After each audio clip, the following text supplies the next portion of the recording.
Ngayong araw mga tol, nandito tayo sa Suzuki Royce o Royce Suzuki, Cabanatuan City, dito sa tabi ng Any Pacific Mall, ano?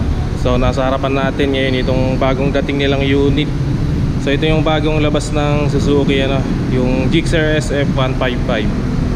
So available na dito sa Royce Suzuki, Cabanatuan City. So bali dalawa yung available na color nito dito. So ito yung white na may combination ng metallic blue, at syempre meron din mga color black na parts, ano.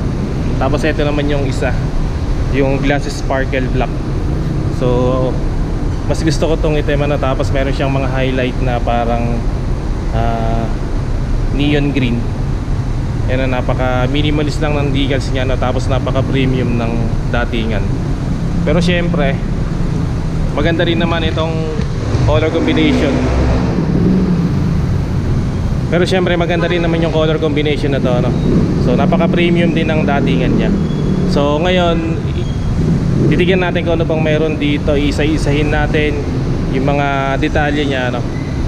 So ito nga pala yung bagong labas ng Suzuki ngayon na mabibili na natin dito sa Royce Suzuki, Cabanatuan City.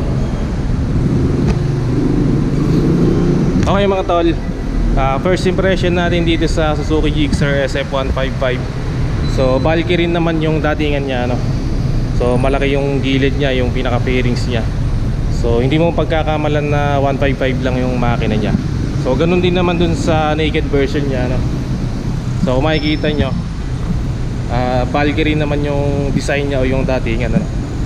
So yan nga rin pala yung bagong color variant ng Gixxer 155. So ito yung isa na glass sparkle black din. Same design siya dun sa sport version niya. Actually hindi naman siya sport bike lang, ano. So nakakategorya to sa touring bike o sport. Ano ba yan?